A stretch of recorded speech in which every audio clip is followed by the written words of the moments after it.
పరాజయం పాలైంది. దాంతో ఫలితాల మరుసటి రోజే ఆ పార్టీ నేతలు రాజీనామాలు మొదలై నేటికి కొనసాగుతూనే ఉన్నాయి. మాజీలు, కీలక ముఖ్య నేతలు, ద్వితీయ శ్రేణి నాయకులు టీడీపీ, జనసేనల వైపు చూస్తున్నారు. సిట్టింగ్ ఎమ్మెల్యేలు, ఎంపీలు, ఎమ్మెల్సీలు ఆ పార్టీలో ఉంటారో లేదో తెలియని పరిస్థితి. ఆ క్రమంలో పలు మున్సిపాలిటీల్లో పాలక వర్గాలు మారిపోయే పరిస్థితి నెలకొంది. ఆ లిస్టులో కర్నూలు జిల్లా నందికొట్కూరు చేరింది.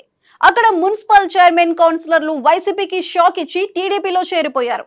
దాంతో ఇంతకాలం అక్కడ చక్రం తిప్పిన వైసీపీ నేత బైరెడ్డి సిద్ధార్థ రెడ్డి ఇప్పుడు జనానికి ముఖం చూపించలేకపోతున్నారట.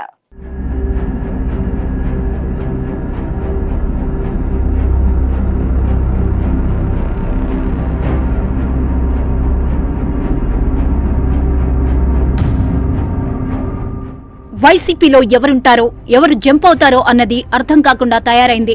టీడీపీ, జనసేనలు గేట్లు తెరిస్తే ఆ పార్టీ ఖాళీ అయ్యే పరిస్థితి కనిపిస్తున్నా అధికార పక్షం నేతలు మాత్రం వెయిట్ అండ్ సీ పాలసీ అవలంబిస్తున్నారు.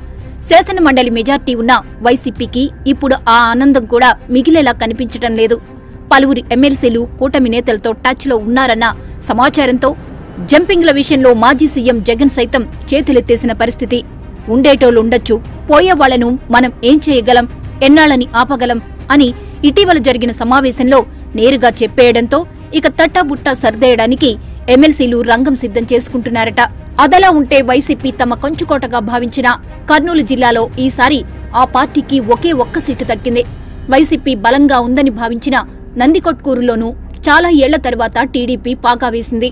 నందికొట్కూరులో అంతా తానే అన్నట్లు వ్యవహరించి షాడో ఎమ్మెల్యేగా ఉన్న యువనేత, మాజీ శాప్ చైర్మన్ బైరెడ్డి సిద్ధార్థ రెడ్డికి ఎన్నికల ఫలితాల తర్వాత పెద్ద షాకే తగిలింది.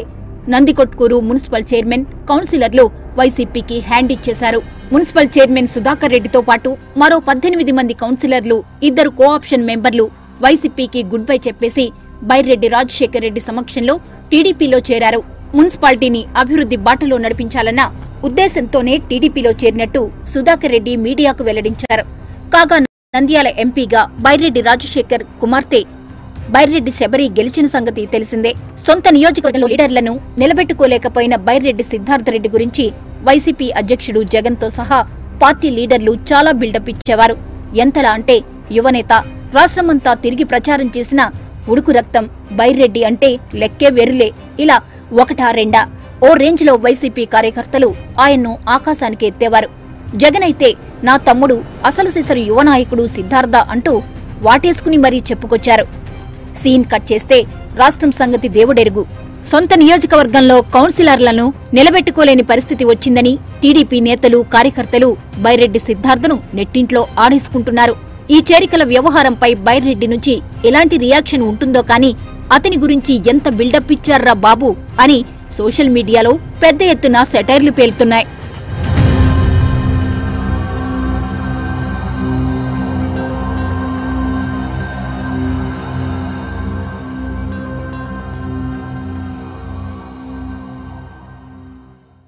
పులివెందులలో పేదల కోసం